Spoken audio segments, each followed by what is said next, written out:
Back in the 1700s, vampire hysteria was all over Europe. Many were afraid of vampires rising from the grave to feed upon them and their loved ones. In 1725, in the village of Kisalava, Serbia, a farmer by the name of Peter died but didn't stay dead. 3 days after his death, Peter returned from the grave, appearing before his son and demanding. He died but didn't stay dead. Okay.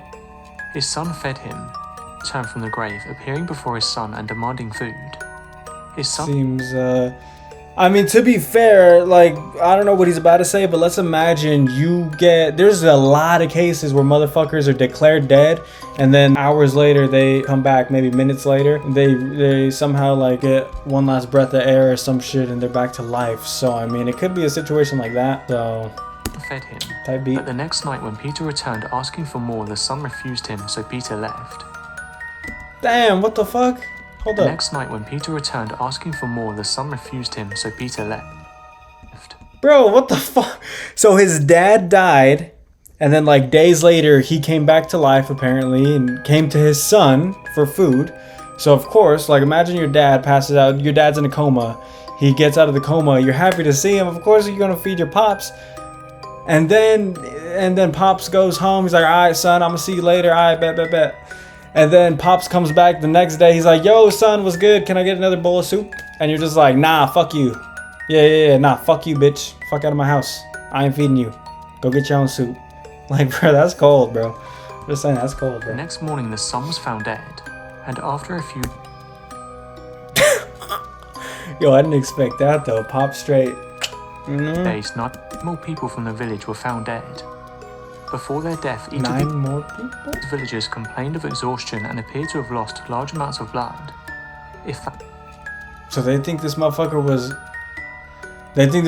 was sucking their blood while they were sleeping is what it sounds like, because they're complaining about exhaustion and loss of blood. Each of these villagers complained of exhaustion and appeared to have lost large amounts of blood. If that wasn't suspicious enough, enough, motherfucker, have you heard of bed bugs? Or fleas or any of these other fucking parasites? I don't know if they're actually like, considered parasites. But if these other motherfucking bugs that suck your blood, bro, maybe y'all just had a bad infestation, you know what I'm saying? They also all claimed to have dreamed of being visited by Peter. Yo, this is straight, this right here looks like, what's it called? Sleep paralysis. If anyone's ever experienced this is something that's crazy. And I've got a lot of stories about sleep paralysis. I've experienced a lot of it. And at one point in my life, I kind of still know how to. I know how to get into the state of sleep paralysis. I literally have a formula to get sleep paralysis. It's insane. And I didn't intentionally do that. It was the reason I found out of the formula, if you want to call it, to get into sleep paralysis is because of my work schedule. So essentially, I don't know if I should break this down real quick. That was a bit of a tangent and a ramble, but definitely trippy as fuck. But that's what this sounds like, you know what I'm saying? It wasn't suspicious enough. If that wasn't suspicious enough, I mean. And appeared to have lost large amounts of blood. Again, large amounts of blood. Could be like bed bugs or fleas, mosquitoes, you know. Suspicious enough. They also all claimed to have dreamed of being visited by Peter. Okay, that's what I was saying. That's why I brought that up, because claimed to be visited by Peter could have been maybe sleep paralysis. Greatly alarmed by these events, the parish priest wrote to a local magistrate.